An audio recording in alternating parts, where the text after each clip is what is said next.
Gravando. Valendo. Então, meu nome é Cristiano e estou aí com o Carrington e a gente vai apresentar a nossa aula sobre água para a Tanzânia, aí, que é baseado no PLON, que foi o projeto que a gente escolheu lá. Então, antes de qualquer coisa, vou fazer uma introdução aí sobre como é a Tanzânia, né? Por que a água para a Tanzânia é uma questão, né? Então, a Tanzânia aqui, ela está localizada no sudeste do continente africano ali, né? Logo abaixo do chifre da África, então ele é mais para perto da África do Sul ali do que para a parte norte, né? Perto do deserto do Saara, está mais para baixo. A economia da Tanzânia é, na sua maioria, baseada em agricultura, principalmente milho, mandioca, batata doce, feijão. E 68% da população vive com menos de $1,50 por dia, né?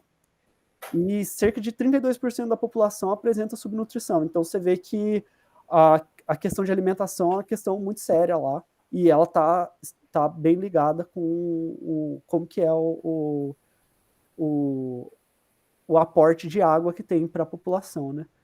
E o acesso de água potável ainda é muito limitado e sazonal. A gente vai ver por que é sazonal. E é cerca de 79% de cobertura em áreas urbanas e 37% em áreas rurais. Então, acho que aqui já fica bastante claro que o problema de cobertura, né, de água, de acesso à água, ele é muito grave em áreas rurais, muito mais do que é em áreas urbanas, né? Então a gente vai ver um pouco do porquê que é importante a gente ter um acesso à água mais universal dentro da Tanzânia e como que dá para fazer isso. Né? Então, vilarejo na Tanzânia, como é que seria, né? Então, o primeiro aqui é mais geral sobre a Tanzânia como um todo. A Tanzânia é um país que tem basicamente 2 estações chuvosas no ano. Uma primeira, que vai ser ali entre março e maio, que vai ter chuvas assim, muito pesadas, chuvas torrenciais, e uma outra que vai ter chuvas mais brandas entre novembro e janeiro. Então, nesse intervalo entre junho e outubro, a gente quase não tem chuva. E nesse período do quase não tem chuva é que os problemas vão começar a surgir lá para a questão de acesso à água da população. Então, a Tanzânia também é um país que tem pouco acesso à tecnologia e pouco acesso a material que são manufaturado. Então, você pensar qualquer tipo de dispositivo que vá resolver o problema da água para lá, ele não pode ser uma coisa muito complicada, não pode ser uma coisa que dependa de, de combustível, por exemplo. Então, isso é uma preocupação grande. Combustível ou energia elétrica, metais. Isso. Então tem que ser uma coisa que tem que ser simples de ser fabricado. Uma outra coisa aqui é que fui pesquisar lá o uso médio, né, de água na Tanzânia é de cerca de 10 litros de água por dia por habitante. E aí dados aí do Comitê de Direitos Econômicos, Sociais e Culturais da ONU aponta que o ideal, ou pelo menos o básico, tem que ser entre 27 e 200 litros de água. Então, isso é menos do que metade do mínimo, né? Então, assim, é muito pouca água. E essa água, tem que lembrar que eles têm 10 litros de água para consumo, para cozinhar, para lavar roupa e para higiene. Então, é ridículo. 10 litros de água é muito pouco, né? Então, você vê que a questão da água é realmente uma questão muito séria na Tanzânia. Então, por que a bomba é necessária, né? Que vai ser o tipo de solução que a gente vai propor para o problema aqui, né? Que principalmente no período das secas, a gente vai ver situações como essa para acesso de água de uma comunidade rural na Tanzânia, que é uma água de má qualidade e que muitas vezes pode conter doença, né? E aí eu listei algumas aqui: esquistossomose, cólera, malária, mal do garimpeiro, que é uma doença que dá no olho, causa cegueira, né? Então, essa água aqui é a água que muitas vezes vão ter acesso na seca. E essa água também, geralmente, ela está distante de uma comunidade rural na Tanzânia. Então, a gente tem que, geralmente, a média para chegar num poço, né, um lugar onde tem água, é de 40 minutos a pé, mas às vezes pode ser até distância de 5 quilômetros, que vai levar muito mais do que os 40 minutos ali. Além disso, essa água aqui, ela não é só suja, né, como a gente pode ver, e ela também não tem só problemas de animais. Eu não tenho nenhuma imagem para ilustrar isso aqui, mas essa água também vai ser usada para lavar roupa, e essa água que foi usada para lavar roupa também vai ser utilizada para consumo. Então, esse poço aqui, ele vai estar sujo por mais de um motivo, né? E como a água é escassa e você tem que aproveitar ela de várias formas, você vai ter problemas causados por causa disso também. Então, o que é, né, pensando já em bombas, né, como uma saída para tentar resolver o problema de água em comunidades rurais na Tanzânia, qual que seria, né, o complexo de um poço, né? Então a gente teria aqui algo desse tipo aqui, que seria uma bomba aqui e uma área mais baixa, na qual a água que escorresse dessa bomba, né, ela iria vir parar nessa parte aqui, e aí essa água que seria utilizada para lavagem de roupas, né? Então, essa água aqui não seria desperdiçada, a que seria tipicamente desperdiçada do poço, ela não é desperdiçada porque ela vai para essa área mais baixa. Uma parte fora desse complexo aqui, com acesso à água para gado e para outros animais que tenham sido criados lá numa criação do vilarejo, né? Para que eles não entrem em contato com a mesma água que é consumida, né?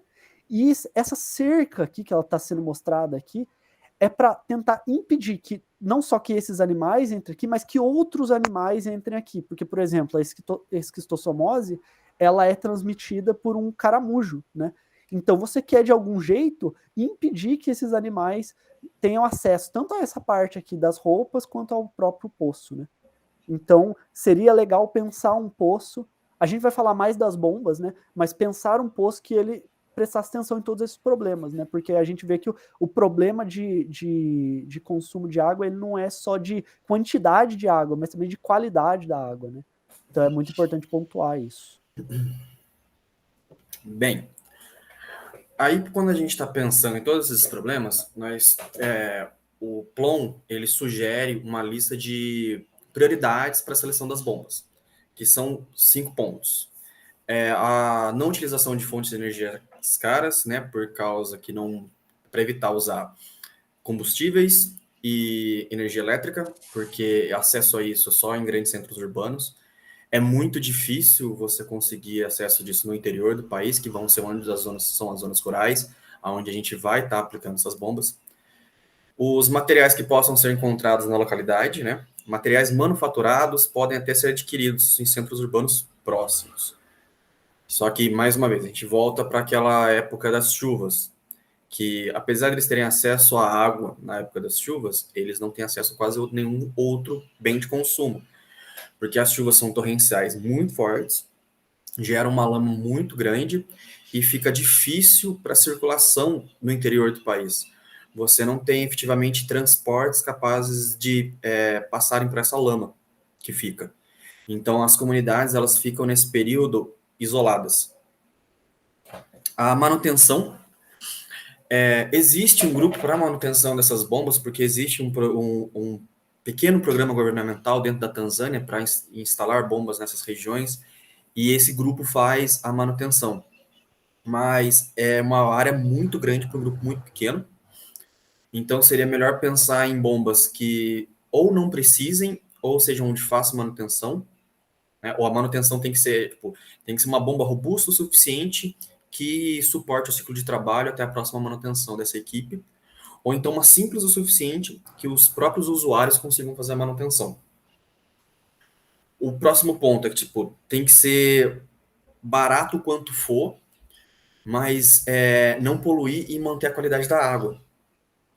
Porque se a gente fosse pensar no mais barato possível, seria só cavar um buraco e tirar água dali, como a gente já viu numa imagem. Só que você vai expor a fonte de água a vários tipos de contaminação, e não é isso que você quer nesse projeto. E a utilização das bombas. Conforme o usuário for ali chegando no ponto de usar, não vai ser só para uma pessoa, vão ser famílias que vão usar aquilo. A gente não pode fazer com que o ciclo de trabalho da bomba, o tempo que você vai levar para bombear aquilo, seja muito grande. Porque as pessoas não, elas têm mais coisas para fazer do que ficar só esperando a água. Então tem que ser uma coisa que compense a quantidade de água que elas conseguem pelo esforço que elas vão fazer para essa água. Aí vamos na primeira bomba. A bomba 1 é uma bomba com pistão e ela tem a alavanca que vai acionar esse pistão e esse pistão vai fazer vácuo e através desse vácuo esse vácuo vai gerando diferenças de pressão e através dessas diferenças de pressão a bomba trabalha e a água é bombeada. Duas questões são importantes quando a gente está pensando nessa bomba, que é a profundidade do poço e a espessura do pistão. Mais para frente eu vou responder essas questões. O funcionamento da bomba. Bem, essa bomba ela vai funcionar, que eu falei assim, em 2 pontos. Um ponto de sucção e outro ponto de compressão.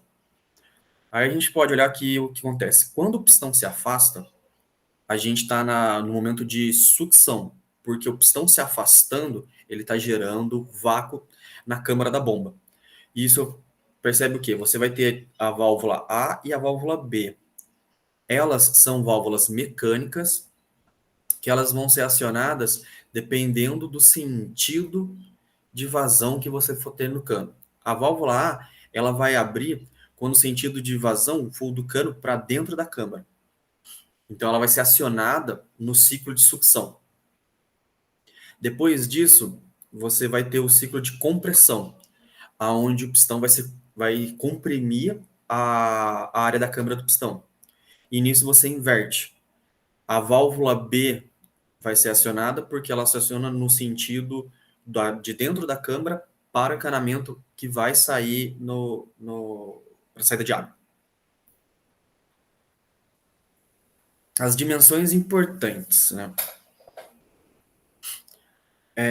A questão da profundidade do poço vai interferir diretamente na extensão do cano de escoamento, que eu marquei com essa linha azul, e a altura H. E o diâmetro do pistão. Porque o que acontece nisso daí de importante? O manuseio do pistão vai gerar uma diferença de pressão. E essa diferença de pressão, ela tem que vencer o metro de coluna d'água que vai ter no cano. Porque para cada 10 metros de coluna d'água que você tiver num cano d'água, você tem o equivalente a 1 atm de pressão.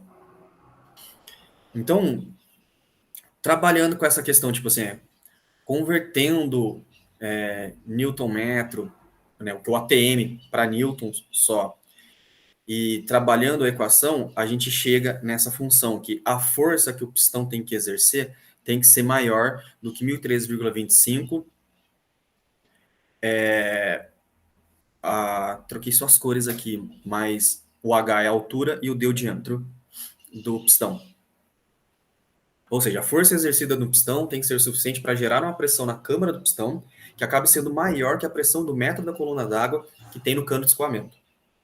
Essa é a característica que a gente precisa ficar atento.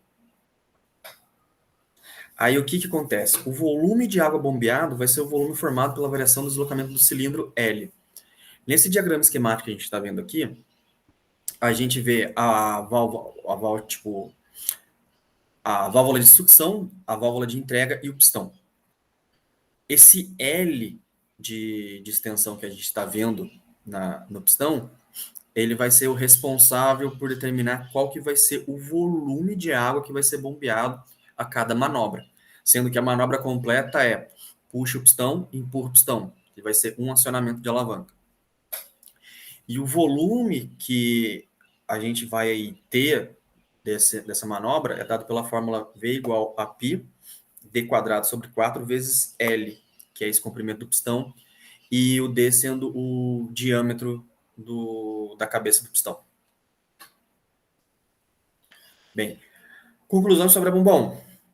Ela é uma bomba que tem uma eficiência boa em relação às outras bombas que a gente vai analisar aqui. A eficiência relacionada ao tempo e esforço é bacana. Uma das coisas que precisa lembrar, porque quando está bombeando e aquele cano de escoamento fica completo, o trabalho exercido para preencher esse cano, ele não é perdido por causa da válvula que tem lá abaixo. Então, uma vez que tenha dado o primeiro ciclo de trabalho, né, dessa bomba, a bomba fica a ponto de bala, vamos assim dizer. Que a partir do momento que você der a primeira bombeada, você já vai ter tendo acesso à água na saída de escoamento. E por causa dessa característica, essa é a bomba que ela permite ser utilizada nos poços mais profundos, desde que uma vez a gente compense aquela característica que a pressão que o cilindro de bombeamento fizer seja maior do que a pressão que a gente vai ter de metro de coluna d'água no cano de escoamento. Só que o que acontece? Por ele ter essa capacidade de profundidade, o pistão que vai ter ali, ele sofre muito estresse ao ser usado. E isso requer manutenção constante e, eventualmente, também a troca dessa haste. Também por causa dessa característica, essa é a bomba mais cara que a gente tem, tanto na confecção quanto para manutenção, isso comparado com as outras bombas. Agora, a bomba de mangueira e balde. Ela funciona com uma corda amarrada ao balde e a mangueira fixada na parte de baixo do balde. Uma manivela vai fazer a ação de subida e descida, né, do balde. E o escoamento da água se dá pela diferença de altura entre a boca de escoamento e a altura do nível d'água no balde. E aí, mais duas características são importantes para essa bomba: profundidade e a diferença de altura do balde em relação à boca de escoamento. Bem, aí o princípio de Pascal, que é uma das coisas que a gente ficar atento quando for pensar nessa bomba. A pressão aplicada a um fluido dentro de um recipiente fechado é transmitida, sem variação, a todas as partes do fluido, bem como as paredes do recipiente. Essa imagem do lado aí, ela serve para ilustrar isso. Vocês analisam que, independente do formato que o recipiente tenha, o menisco de fluido, da altura do fluido, ele se mantém o mesmo, por causa desse princípio de Pascal. Aí o escoamento que acontece nela. Enquanto o nível da água estiver mais alto que o nível da boca de escoamento da mangueira, a água que estava no balde continua escoando. A gente pode analisar com essa imagem do lado. A gente tem uma caixa d'água, ele está marcando o nível d'água. E aí ele observa que do nível d'água até o ponto B tem uma diferença de 10 metros, o que não seria muito relevante para a explicação agora, mas a gente já pode lembrar que nisso aqui, mais ou menos, a gente vai ter, então, na saída do ponto B, no ponto de escoamento B, a gente tem, então, 1 atm, o referente a 1 atm de pressão. Mas o que vai acontecer nesse sistema? Enquanto o nível da água não chegar em A, vai continuar escoando material em B. E essa forma análoga que vai acontecer na bomba. Aqui a gente precisa analisar que a preocupação com a diferença de altura. A imagem ilustra ali para dizer quanto mais alto, né, quanto maior for a diferença de altura entre o volume da água e o ponto e a boca de escoamento, maior vai ser a pressão que a gente vai ter nessa saída. Quer dizer, seria quanto chegaria de pressão no balde, basicamente. Com o passar do tempo, esse nível d'água ele vai diminuindo, a pressão vai diminuindo, porque você está diminuindo o metro de coluna d'água que tem dentro desse recipiente. Pode passar.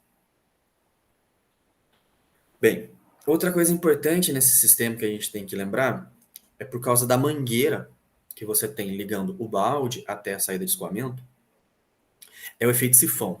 O efeito sifão funciona quando a gravidade puxa a coluna d'água de um lado de fora para baixo, criando uma diferença de pressão que direciona o fluxo para dentro do cano em forma de U, dando continuidade ao ciclo até que todo o fluido no interior do recipiente mais elevado seja transferido. O que acontece nisso daí? Olhando para a imagem agora. A gente tem esse cano em formato de U e os dois recipientes eles estão em alturas diferentes. Por causa da diferença de altura, a água que está nesse cano ela vai escoando. Mas como você tem um volume de matéria acontecendo nesse cano, esse escoamento acaba puxando o fluido que estava atrás dele. Por exemplo, vamos supor que naquela setinha tem uma gotinha caindo. Aquela gota vai se deslocar. Então, vai surgir a necessidade de que aquele volume seja ocupado novamente. Que se ele está caindo num sentido, não tem basicamente como ar preencher esse vácuo que está acontecendo aí. Então, ele é preenchido novamente pelo que sobrou de água que estava nesse cano. E esse processo continua, porque o que vai alimentar o processo é a quantia de volume que a gente vai ter no primeiro recipiente. Aí esse processo só termina quando não tiver mais esse volume d'água acontecendo. Tanto que é uma das formas de você roubar gasolina de carro. Você pega uma mangueira, puxa aquele com a boca e põe num recipiente mais baixo que a altura do tanque. Você rouba a gasolina de outros, você retira a gasolina de outros carros dessa forma. A extremidade não, voltei. A extremidade necessária que for manusear a bomba 2, quem for usar, ele tem que tomar cuidado para esse efeito. Porque acontece? O balde, ele vai estar o tempo todo variando a sua altura. E você vai ter um volume morto que você vai ter nessa mangueira, que vai funcionar muito semelhante com o que a gente está observando desse sifão, desse encanamento em nu. Quando o balde descer, você vai ter uma diferença de altura ali que vai forçar o escoamento da água naquele sentido. Então você tem que ter algum tipo de mecanismo, né? Uma torneira, uma rolha, na boca de escoamento para evitar isso. Então você vai ter que fechar a boca de escoamento quando o balde descer e abrir a boca de escoamento quando o balde subir.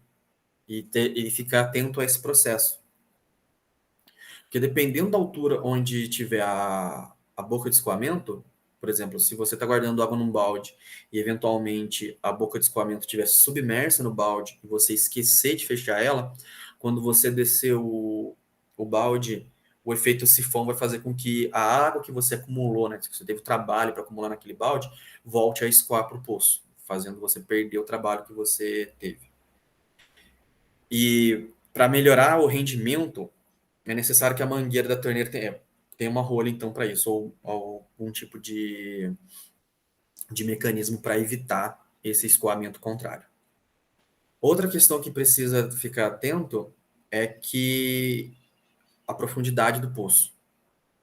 Como eu falei antes, 10 metros de coluna d'água é mais ou menos o equivalente a um ATM de pressão. E aí, se esse comprimento, né, se essa extensão de mangueira, né, acabar dando mais de 10 metros, você vai ter uma complexidade, né, um comprometimento do funcionamento da bomba, porque aí a pressão da coluna d'água no cano ali, no sentido para dentro do poço, vai ser maior do que a pressão atmosférica. Isso é um problema. Pode passar. Devido às condições ambientais e socioeconômicas, essa é a forma mais barata de acesso à água do poço, tanto em confecção quanto em manutenção. Porque, tipo, isso já funciona muito como uma base de um poço normal, que é você cavar um buraco e acessar através de um balde de sua superfície. A questão da mangueira e o telhado ali serve para fazer um isolamento dessa água para a gente diminuir a possibilidade de contaminação do poço. Só que essa bomba é a que tem a pior eficiência dentre as bombas apresentadas. O usuário tem mais trabalho e sempre tem um volume morto, que é a quantia de água que vai ficar na mangueira, que nunca vai ter acesso. E fora que quem for utilizar essa bomba precisa ficar atento ao procedimento de utilização dela para não perder o trabalho por causa do efeito sifão. Ok. Então, vamos falar das duas últimas bombas que a gente tem aí. E a terceira bomba aqui é uma bomba de sucção, né? E aí, como a gente pode ver pela imagem aqui, a bomba é formada basicamente por um cano principal aqui, que ele está dividido em duas partes, e essas duas partes são divididas por uma válvula aqui. Nessa parte superior do cano, a gente tem essa alavanca, e a gente tem aqui um pistão, só que esse pistão ele tem uma válvula aqui também, né? E aí esse pistão tem liberdade para subir e descer aqui. E esse cano aqui, ele toca o poço, né? Em algum momento ele está parcialmente submerso aqui. E o esquema que essa bomba vai funcionar é mais ou menos como está descrito na figura aqui. A gente tem aqui o pistão, que tem aqui uma parte que ela é móvel, ela pode virar nesse sentido, né? A gente tem aqui o cano, e no momento que ele está em repouso aqui, isso tudo está sujeito à pressão atmosférica, que é de um ATM. Então aqui tem um ATM, aqui tem um ATM, aqui também tem um ATM. Então, beleza, enquanto ele está no descanso ali, tudo está em um ATM. Aí na figura 2 aqui, quando você faz uma pressão para abaixar o pistão, você vai criar uma região aqui na qual você tem uma pressão maior, né? Então, nesse ponto aqui, essa parte aqui tem 1,5 atm. E, ó, importante notar aqui que o pistão, ele não vira essa válvula dele aqui quando ele está descendo. Ele não é aberto nesse sentido, né? E aí, aqui você vê, então essa válvula está fechada e essa aqui também. E aqui a gente tem um ar com a pressão maior, porque a gente diminuiu o volume dele. E aí, quando você volta para essa posição de repouso, né, esse ar que estava comprimido, ele vai se expandir, portanto, a pressão que estava aqui vai ter que diminuir, né? E aí você cria uma pressão aqui, você cria um vácuo e uma região onde a pressão é menor. E aí esse cano que está submerso, ele vai fazer um efeito mais ou menos como é o do sifão ali, né? Como tem uma pressão menor aqui, uma região de vácuo, ele puxa essa parte da água que está submersa. Então aqui segue a um ATM, aqui a gente tem uma pressão que tem uma região que tem uma pressão um pouco menor que um ATM, e essa coluna de água começa a subir para preencher esse espaço e igualar com a pressão novamente. Então esse é um bombeamento. O que acontece, né? Aqui a gente ainda não tem água saindo aqui, né? Que a ideia é que a água chegue aqui nessa torneira, né? Então, o que acontece em seguida é o seguinte: fizemos esse primeiro movimento, a água subiu um pouco. De novo, faz a mesma coisa. Você abaixa, aqui continua fechada a válvula se fecha novamente. Aqui você tem uma região de alta pressão, aqui continua um ATM e aqui também. E aí, quando você volta, né, a válvula vai abrir, né, por causa da pressão menor, ela abre, e essa água continua subindo, né? E essa pressão de um ATM continua aqui. Até que você vai chegar num ponto na qual, quando a gente for fazer esse movimento aqui de baixar o pistão, aí finalmente essa válvula se abre e a água escoa pelo pistão, né? E aí você vai ter finalmente essa coluna aqui preenchida, tudo isso aqui é um ATM agora, aqui ainda a pressão de um ATM, e a água subindo aqui. E aí quando você puxa, a água finalmente chega aqui na torneira e sai, porque vai ser o momento onde tem uma pressão um pouco menor que um ATM. Então é mais ou menos esse o funcionamento da bomba. Você aperta, você faz um movimento de apertar o ar que está ali e voltar, apertar e voltar, até que num certo determinado ponto a água está já nessa câmara aqui principal dela e aí ela vai sendo puxada para a torneira, né? Então, ó, quais que são as grandes vantagens, né, de utilizar essa bomba 3 aqui? Ela é fácil de fazer, porque basicamente o que você vai precisar ter aqui? Um cano longo, né, que toca água, e ele é seccionado aqui por uma válvula, uma coisa aqui que vai servir como alavanca, né, que vai fazer com que esse pistão suba e desça, e um pistão aqui que talvez seja a coisa mais complicada de fazer, que vai ser esse pistão aqui que contém uma válvula, né, mas é fácil de fazer, fácil de montar também, né, e baixo custo, né, tudo isso dá para ser feito com coisa de PVC aí, né. Outra vantagem que ela vai ter, que o movimento da alavanca, ele pode ser facilmente adaptado para que ele fosse realizado por um animal ou bicicleta, né? Lá no momento lá que o Kelton mostrou pra gente a bomba que era de... Esqueci. Agora. É aquela que tinha um... Deslocamento duplo de ciclo recíproco. Acho que Isso. era esse o nome em português. Isso. Então, bomba de deslocamento, né? Que ele mostra que o pistão vai e volta, né? Aquilo lá ele já tinha no slide uma ideia de como você poderia automatizar aquilo mais ou menos, né? Ele tinha um círculo ali, você podia fazer um movimento circular que ele é convertido nesse movimento de ida e volta ali do pistão. Nesse caso também daria para fazer, né? Então você poderia usar, sei lá, uma roda de bicicleta ali e adaptar com que a corrente da roda da bicicleta fizesse esse puxa e solta ali da ponta do pistão. Também daria para fazer com o animal, né? A gente não citou muito isso, mas você também poderia pegar um animal de tração, né, que é, sei lá, um boi, um cavalo, alguma coisa do tipo, para que ele fizesse esse movimento ali e adaptasse e facilitasse um pouco a vida aí de quem fosse utilizar essa bomba. E aí a gente tem uma outra coisa interessante aqui, né? Que embora o pistão se desgaste bastante, né, por causa do movimento repetitivo, porque ele vai ter que ficar subindo e descendo várias vezes, a gente poderia, né, e ele se gaste ali na lateral dele por causa da fricção com o próprio cano, né? A gente poderia fazer uma espécie de reparo, né, uma espécie de, sei lá, de adaptação, uma gambiarra, né? Tipo com um selo de água.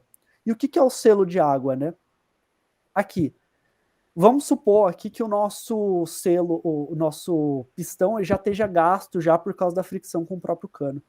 E que as bordas dele já tenham algumas imperfeições por causa disso, né? Se ele tivesse imperfeição, na hora que a gente vai apertar isso, a gente não ia conseguir gerar a região de alta pressão, e na hora que a gente levantasse também, a pressão aqui também não seria grande ou menor num nível que a gente conseguisse puxar a água de volta, né? Então, esse fluxo aqui ia ser menor e isso ia comprometer muito a qualidade da bomba, né? Em aproveitar o esforço de uma pessoa que está utilizando ela. Mas aí, o que a gente pode fazer sem precisar trocar a opção? Você pinga um pouco de água aqui e essa água, ela escorre pelo pistão, nas bordas dela ali. E ela faz uma espécie de selo, ela completa a imperfeição que tem na bordinha ali. E aí você de novo, tem um pistão no qual ele está fechado ali de fato, ele não deixa o ar de fora aqui penetrar muito fortemente aqui. Então esse selo de água aqui, ele é muito importante, não só para fazer uma gambiarra, mas também para aumentar a vida útil ali da sua rodelinha que está servindo como pistão. Mais adiante, na bomba 4, a gente vai ver também que é um princípio que a gente pode usar para fazer uma bomba, né? Mas nesse caso aqui ele atua mais como uma coisa que está quebrando um galho, né? E aí, quais são as desvantagens da bomba 3, né? Como esse modelo aqui está posto, né, nessa montagem, não é possível bombear água de uma profundidade que seja maior que 10 metros.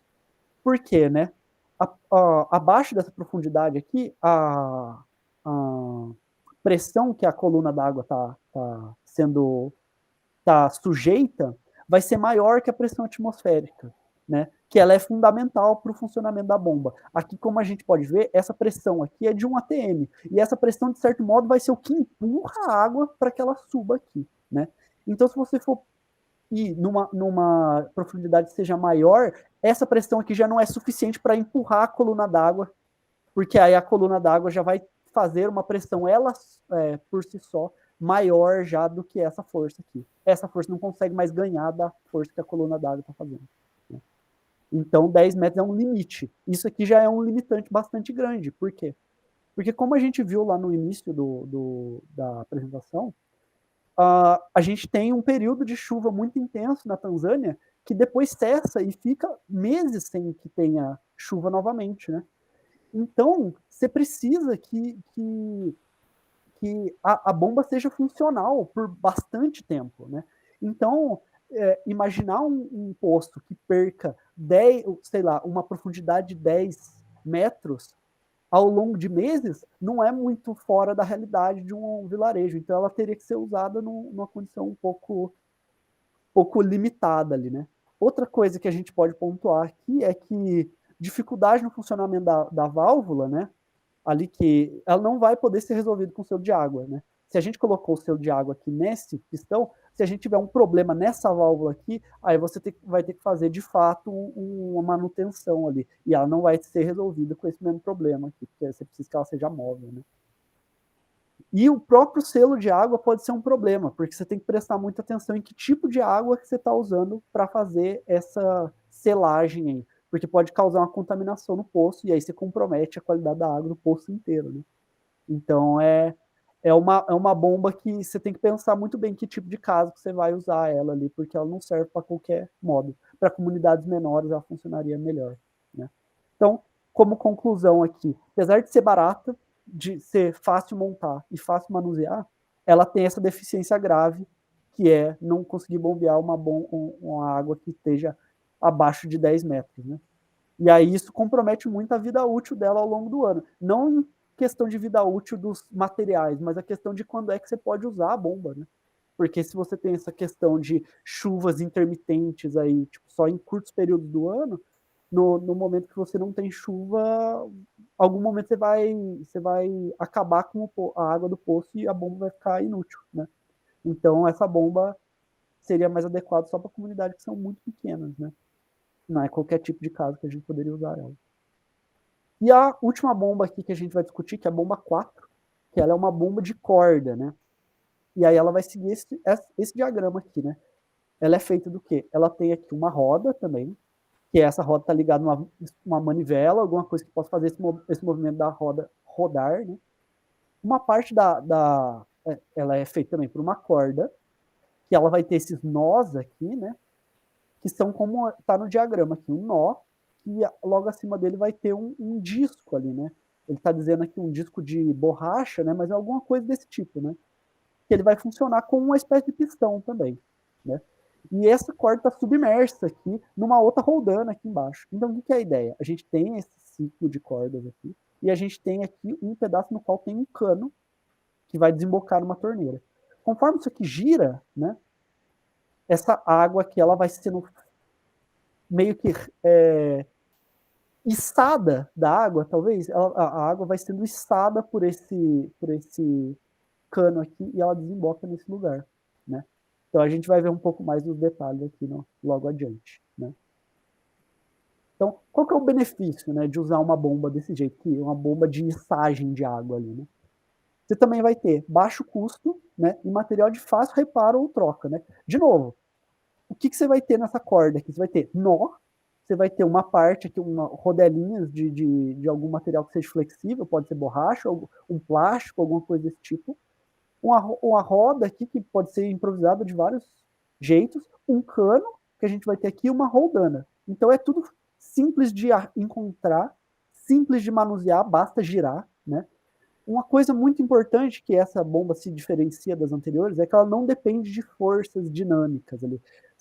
Todas as bombas anteriores, de algum modo, elas dependiam de ou você fazer com que uma peça móvel ela se deslocasse em alguma posição por causa de uma força, ou no caso da bomba de balde, né, que você tem que levantar ela também lá, e ela também vai depender de certo modo ali de força da gravidade.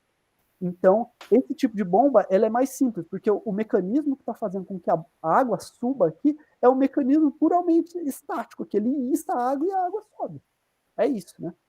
E também como as bombas de pistão é facilmente automatizável, né? Então a gente, como você precisa de uma rotação aqui, você consegue fazer com que ela seja facilmente adaptada para usar uma bicicleta para fazer esse movimento aqui de rotação, ou colocar um animal, ou um motor, mas o motor é inviável, né? Porque a gente não tem muito acesso a gasolina ou energia elétrica, né? E aí o funcionamento dela aqui, né, em mais detalhes, né? Ela vai usar aqui, né, esses nós, aqui, esse sistema nó e rodela de material flexível como uma espécie de pistão aqui, e ele também vai usar o selo de água que a gente acabou de citar. Então, o que vai acontecer aqui, né? Conforme essa água aqui vai subindo, né? Vamos pegar esse sistema aqui onde tem esses dois nós aqui, né? Conforme a água vai subindo aqui, por mais bem vedado que esteja aqui, né? Porque isso se movimenta, vai ter uma fresta aqui, né? Uma região aqui na qual poderia ter uma espécie de escoamento. Só que ao escoar um pouquinho, ela vai criar uma selagem de água aqui também. Então ele vai fazer com que a água fique de fato presa aqui, não escorra, né? Porém, conforme você vai fazendo esse cano cada vez maior, né? Cada vez mais os nós que estão embaixo, eles vão estar sob uma pressão maior por causa da questão de coluna d'água mesmo. E também porque esse escoamento, esse pequeno escoamento aqui que causa a selagem, ele vai se acumulando embaixo. Porque, por exemplo, esse aqui vai escorrer um pouco, selar, e aí esse outro de baixo vai ter uma pressão maior que faz com que escorra um pouco mais. Então, vai ter um limite no qual você consegue ter esse cano aqui, no qual ainda é possível içar a água, né? Porque senão você vai ter uma altura a seguinte na qual os nós que estão muito embaixo vão estar uma pressão tão grande que a água nunca chega nessa torneira, ela escoa sempre e nunca chega de fato na torneira. Então, há um limite aqui também para o tamanho que esse cano pode ter e esse mecanismo funcione, né? Então, tem esse problema aqui, né? Então, quais as desvantagens, né? Essa bomba aqui, por causa dela depender dessa questão dos nós aqui, os nós estarem ali muito justos, principalmente nessa parte aqui do cano, ela precisa de reparos frequentes. São reparos simples, porém são frequentes. Então, nós da bomba vão ter que ser consertados sempre. Os partes flexíveis aqui de borracha vão ter que ser consertados sempre. E isso aqui, por causa dele estar em atrito o tempo todo, atrito aqui com a rodando, isso vai se fazer presente. Então, reparos são frequentes. A corda precisa ficar imersa na água. Isso aqui também pode ser um problema, porque dependendo da forma que esse poço estiver, vamos supor, como a gente viu também, que demora muito tempo para chover novamente, né? E o uso de água vai ter que ser muito durável, né? Tem que ser robusta a bomba, mas também robusto o estoque aqui, né? Por causa de demorar muito tempo, pode ser que, dependendo da forma que essa bomba é montada, pode ser que esse nível aqui vá acabando, né, conforme o ano acaba. Então, ela tem que ser muito bem pensada, onde é que está essa rodando inferior aqui, para que você não tenha problema com esse tipo de coisa, devido ao lance da corda ter que estar imersa na água, né. Então, esse modelo aqui, ele é naturalmente mais aberto, porque nessa parte da roldana, necessariamente a corda sai da água e passa por uma roldana, né? Então, isso aqui pode gerar um problema também de contaminação por aqui por cima, né? Sei lá, num período no qual contaminação por um animal que entra aqui ou algum dejeto, então é perigoso. Ela é uma bomba que pode ser mais facilmente contaminável do que as anteriores, né? Então, e devido a esse esquema aqui de vazamento, quando tem uma pressão muito grande nos nós inferiores, quanto mais baixo esse poço, né, quanto mais para baixo ele tiver, mais baixo você está tentando içar essa água, mais vazamento você vai ter, porque quanto mais baixo você está tentando pegar essa água, maior vai ser essa coluna d'água que você está tentando tirar da água. E aí, maior pressão aqui embaixo, mais chance de vazar, né? Então, essa desvantagem, ela pode ser complicada também, principalmente quando está avançando no ano ali, no momento que você tem menos água dentro do poço e ainda precisa fazer uso, né, de água. Então, conclusões sobre essa última bomba aqui, né? Ela é uma bomba bastante efetiva, né, para os contextos que a gente viu, porque ela é barata, né? É barata, é de fácil acesso, é fácil consertar, né? E é fácil de montar, os materiais são relativamente fáceis de conseguir, mas os reparos são constantes. Então, esse baixo custo ele fica mascarado um pouco por isso, né? Porque se ela precisa de reparos constantes, o preço acaba subindo também, né? E aí, por causa desse rendimento dessa bomba, né? Que eu não, apesar de eu não ter falado na apresentação, ela tem um rendimento que não é tão grande, as comunidades aqui com mais de 20 famílias não vão conseguir, não vão ser plenamente supridas por essa bomba aqui. E a frequência do uso também vai fazer com que a bomba ela desgaste depressa demais. Como ela é a bomba de fricção, né? Comunidades que vão ter mais do que esse número de famílias aqui torna essa bomba inviável por causa dos reparos também. Então, a possibilidade de automatizar, né, o bombeamento ali usando uma bicicleta, um animal, alguma coisa do tipo, é bem interessante. Mas isso é uma coisa que as bombas anteriores também oferecem, né, principalmente as de pistões. Mas essa possibilidade aqui é bastante útil e para os vilarejos que utilizarem esse modelo aqui. Então, basicamente é isso que a gente tinha para falar sobre as bombas na Tanzânia, né? Propusemos aí 4 modelos de bombas possíveis que cumprem aquelas 5 requisitos que tinham lá no início. E é isso. Quer adicionar alguma coisa aí, Keto? Acho que não tem mais nada para falar sobre. Então, Então é isso aí. Essa foi a nossa apresentação aí sobre água na Tanzânia e como talvez atacar esse problema. E é isso aí. Valeu. Alô. Como é que eu termino isso?